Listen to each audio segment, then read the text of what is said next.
Hi, I'm Joe Catrambone. Welcome to Talkin Business. Today it's my pleasure to have a really busy person who came from Palm Beach up to Port St. Lucie to be with us today, and that's Gary Lesser from Lesser, Landy and Smith. My friend, good friend, thank you for being here. Thanks for having me, Joe. I'm just going to, Gary's here is, to me, I think it would be the highlight of my career. He's president of the Florida Bar Association. How many people can and have been president of Florida Bar Association? I mean, it's such an honor, deserved, obviously, and I know you're very proud of it. And is it a highlight of your career? You know, it's interesting. I've been involved with the Florida Bar for 25 years, 12 years on committees, 10 years on the Board of Governors. And a number of years ago, I wanted to create a mentoring program for newer lawyers. And you can't do that if you're serving on a committee. But if you're Florida Bar president, you can set up a special committee to set it up. The Florida Bar regulates lawyers. We support the independent judicial branch, and that's kind of our lane. But it's really a highlight to know that I'm able to help lawyers and help lawyers help their clients. And I don't know if it's going to be controversial or not, but well, let me just say this. First of all, you're third generation personal injury law firm for 95 years. When I first met Gary, I didn't realize that his firm was a PI firm. You never see him advertise. You don't see billboards. You don't see TV ads. You don't see this, forgive me, ambulance chasing. And yet he's got one of the leading firms probably in the state. And so that, I really respected that. I know one of the things you and I spoke about, because I mentioned that to you one time, and this is this is years ago. It bothered you, the type of advertising that attorneys were doing. Yeah. And there wasn't anything you could do about it then, except you didn't participate.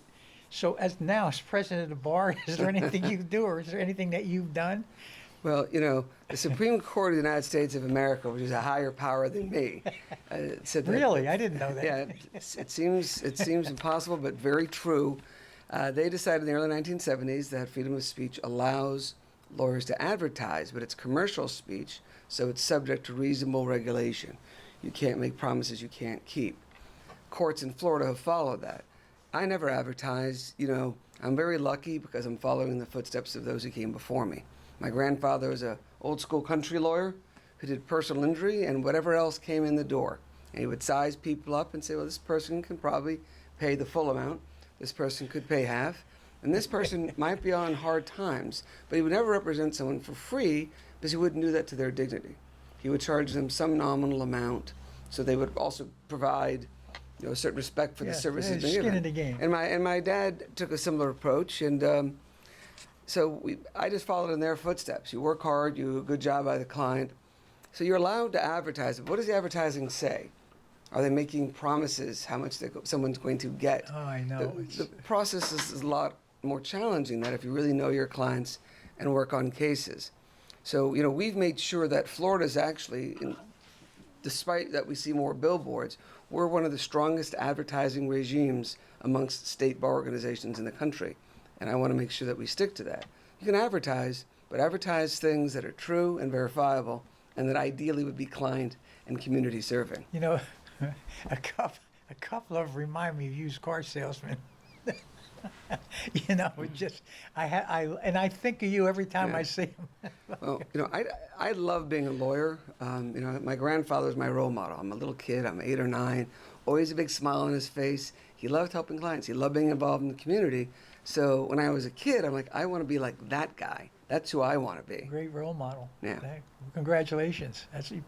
Obviously, you've done it. I mean, I didn't know your grandfather, but I know the type of person you are and the type of individual you are, and I'm proud that you're a member of a chamber, and more proud that we're your friends. Yeah.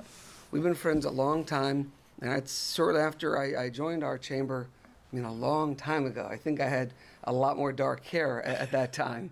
I think I did too. Yeah. And I believe in chamber involvement. It's the way you build community. It's, people want to network and get business. Here's an idea: be involved with other local businesses, and you'll get business. You'll make friends. It's, in my opinion, the secret sauce, the best way to be involved in your community, and it's great for business. So, as you know, I've always been a big chamber guy. Yeah, and not just our chamber, but other chambers too. Yeah, and I know that, and you're well respected. Like most attorneys, chamber execs all know each other. You know, so yeah, you're highly regarded in the chamber world anyway. So, and in the legal world, I know that for sure. So, where did you go to school? So, I went to George Washington University in D.C., and then I went to the University of Miami for law school, much to the chagrin of my father, a double gator.